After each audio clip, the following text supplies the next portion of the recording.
The sea. Before all else, God created the heavens and the earth. But the earth came to be ruined and despoiled.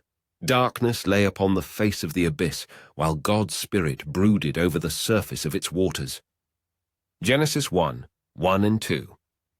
In biblical symbolism, the sea is usually not a positive sign. On the contrary, the sea is often associated with evil.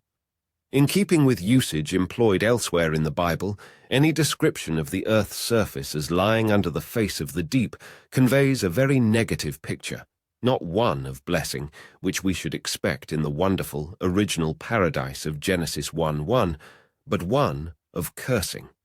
This can be readily seen from a survey of these symbolic uses of sea in the Bible. Water versus land. Despite the somewhat romantic picture that we have of the sea today, we need to understand that from the point of view of an ancient agricultural people such as the Israelites were, land is the thing. For people not much involved in maritime commerce, the sea marks the boundary of what can be cultivated, of what can be inhabited and inherited. Land has value, the sea merely marks its end, for example Joshua 15:12. It was a good land the Lord promised to the Israelites, a land flowing with milk and honey, Exodus 3:8 and Leviticus 20:24, whose bounty in no way derives from the sea. This good land was to form the basis not only of the economy, but of the community now and future through the principle of everlasting inheritance, Leviticus 25:8 through 55.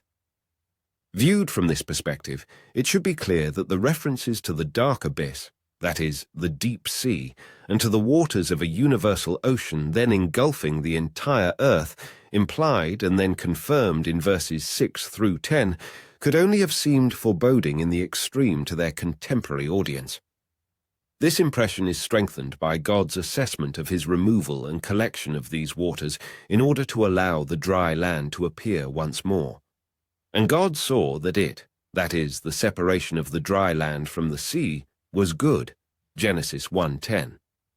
As a race, we humans were originally taken from the ground, Genesis 2:7, and even though it has been temporarily defiled with a curse as a result of Adam's sin, Genesis 3:17 through 19, it is still one of the primary provisions of God's grace to us through its agricultural bounty, Acts 14:17. The land, that is, the earth, will see its redemption and restoration at the return of Jesus Christ, Acts 3:21 and Romans 8:19 through 22. Land is our ultimate habitation, while the sea, despite its own unique bounty and appeal, is essentially inhospitable to human life and changeable by its very nature, a quality that puts it completely at odds with God's promises of eternal and lasting inheritance. The sea as a sign of divine judgment. As we saw in more detail in part 1 of this series, Hades, or hell, is divided into 3 compartments. 1. Abraham's bosom, the place of deceased believers prior to Christ's ascension, Luke 16, 19 through 31. 2. Hell, or Hades proper, also referred to as Sheol, Gehenna, torments, and the grave, the place of the deceased unsaved to this day, Matthew 5, 29 and 30 and Revelation 20, 13 through 15. 3. The abyss, the place where certain of the fallen angels are presently incarcerated, 2 Peter 2, 4. Jude 6 and Revelation 9, 1 through 11. Therefore, to translate Genesis 1:2 with the word abyss is to suggest a context of divine judgment, rather than one reflecting the blessing of original creation. There is good reason to suggest that this translation is justified. The word we are translating abyss in Genesis 1:2, often rendered the deep, is the Hebrew tihom. While one might have expected to encounter here the far more common Hebrew word for sea, yam, we find tihom employed instead, doubtless because of its somewhat more sinister connotations. The word is usually suggestive of dramatic and powerful events, often involving the judgment of God. This point was not lost on the ancient scholars who made the famous 3rd century BC Greek translation of the Hebrew Bible known as the Septuagint. They eschewed more common Greek words for sea, instead rendering tehom with the Greek abyssos, the word, incidentally, from which our English abyss is derived. From this point on in the Septuagint, abyssos is by far the most common translation of tehom, establishing a precedent which greatly influenced the writers of the New Testament. So we see, for example, that in Revelation, the beast can be described in one place as coming up out of the sea, Revelation 13:1, and in another as coming up out of the abyss, Revelation 11:7 and 17:8, so that the Apostle John was quite comfortable interchanging this name for the chasm of Hades with the sea whose depths cover it.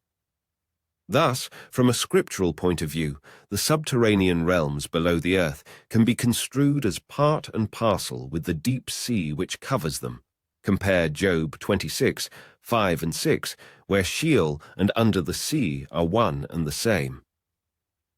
This equating of the sea with the netherworld buried beneath it helps to explain the difficult passage in Revelation where we are told that at the final judgment, the sea will give up her dead. Revelation 20:13. When John immediately adds to this statement that death and Hades will give up their dead, he is merely explaining that in prophetic terms there is virtually no difference between the sea on the one hand and death and Hades on the other, a hendiades for one single place, torments, or hell. These two venues are, from an earthly perspective, one and the same place, though technically speaking they are distinct. Hades is the place under the abyss or sea, and the sea or abyss is what separates Hades from the world above. The sea, or more properly, Hades beneath the sea, is the present location of deceased unbelievers. Believers have already been removed to heaven from Abraham's bosom at the ascension of Christ, and of the demons who are now imprisoned. The latter, long since under sentence of judgment along with their leader, Satan, John 16:11, require no further adjudication after the Satanic rebellion is at last finally crushed.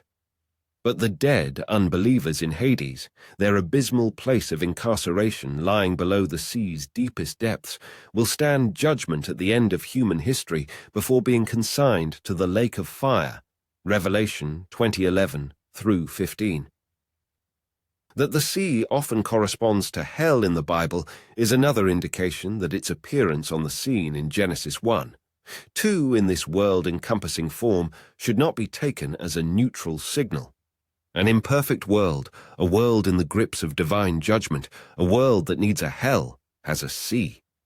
The very presence of the sea, especially in the form of the Tehom Abyss Sea, suggests very strongly that in Genesis 1, 2, we are dealing with the aftermath of some awe-inspiring divine judgment, and not with the original creation of Genesis 1:1. The sea as an instrument of divine judgment. Besides being a sign that divine judgment has occurred, the sea is sometimes an instrument of that very judgment. Cases of this type of divine judgment are relatively rare in Scripture and always highly significant events. In addition to the Genesis judgment we are now considering, 2 other large-scale water judgments stand out. The antediluvian civilization, Genesis 6 through 9. As in the Genesis gap judgment where the sea completely covered the earth, in this case as well, God did not spare that ancient civilization.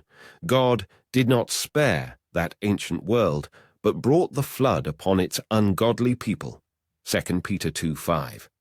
Water was the means of annihilating the pre-Noahic civilization, completely extirpating the sinful world of that time in one of God's most spectacular water judgments. His promise to Noah afterwards, sealed with the rainbow, has guaranteed for us that this flood and the Genesis gap judgment will be the only 2 universal water judgments on the present earth. Genesis 9:8 through 17.